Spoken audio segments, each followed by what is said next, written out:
নমস্কার বন্ধুরা, কেমন আছেন সবাই? কি অফ কুকিং চ্যানেলে আপনাদের সবাইকে স্বাগত জানিয়ে চলে আসলাম আবারও। তো আজকে হাঁসের ডিম নিয়ে আসলো কর্তা, তো বলল মটরশুঁটি দিয়ে বানাতে, তো তাই আমি মটরশুঁটি দিয়েই বানাচ্ছি। তো ভাবলাম আপনাদের সঙ্গেও শেয়ার করি। তো মটরশুঁটি আর ডিম, হাঁসের ডিম খুব সুন্দর একটা ম্যাচিং হয়। তো প্রথমেই আমি মটরশুঁটি বয়েল করতে বসিয়ে দিলাম, সামান্য একটু নুন দিলাম, আর 6টা ডিম আমি সেদ্ধ করে নিয়েছি, হাঁসের ডিম। তারপর ওগুলোকে একটু ফক দিয়ে ফুটো ফুটো করে নিচ্ছি। এখন নুন, হলুদ আর লঙ্কা গুঁড়ো দিয়ে এগুলোকে আমি প্রথমে হালকা হালকা করে একটু ভেজে উঠিয়ে নিব। তো আমার দেখানো রেসিপিটা যদি ভালো লাগে তো অবশ্যই লাইক, শেয়ার আর সাবস্ক্রাইব করে সব সময় আমার সঙ্গে থাকুন। তো ডিমগুলো ভেজে আমি উঠিয়ে নিচ্ছি।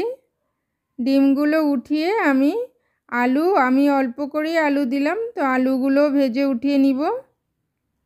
একই তেলে আমি ভেজে নিচ্ছি এগুলোকেও।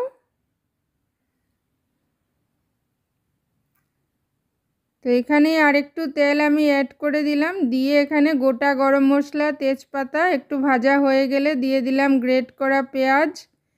পেঁয়াজটাও সামান্য একটু ভাজার পর আমি দিলাম আদা রসুনের বাটা। তো রসুনের পরিমাণটা হাঁসের ডিমে একটু বেশি দিলেই ভালো লাগে। তারপরে এখানে আমাদের ঘরোয়া যা মশলা আমরা ইউজ করি ওগুলোই দিচ্ছি আমি। নুন, হলুদ গুঁড়ো, লঙ্কা গুঁড়ো, জিরে গুঁড়ো, ধনে গুঁড়ো, সামান্য একটু কাশ্মীরি লঙ্কা গুঁড়ো দিলাম। দিয়ে তেলটা ছেড়ে যাচ্ছে, তো এখন আমি ডিম, আলু, মটরশুঁটি সবগুলোই দিয়ে একটু সময় আমি ঢেকে রাখবো।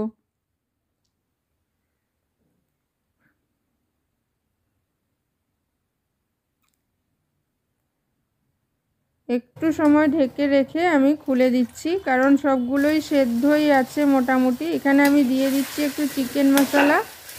তো আপনাদের ঘরে এইভাবে যে কোনো মশলা থাকলেই দিতে পারেন, মিট মশলাও দেওয়া যাবে।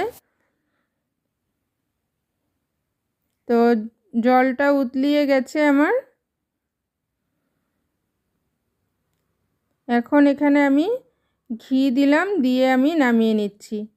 আর একটু ধনেপাতা দিয়ে আমি এটাকে সার্ভ করে দিব। তো আমি আশা করব আপনারা অবশ্যই একবার এটা এইভাবে বানিয়ে দেখবেন। তো আজকের জন্য এখানেই, থ্যাংক ইউ।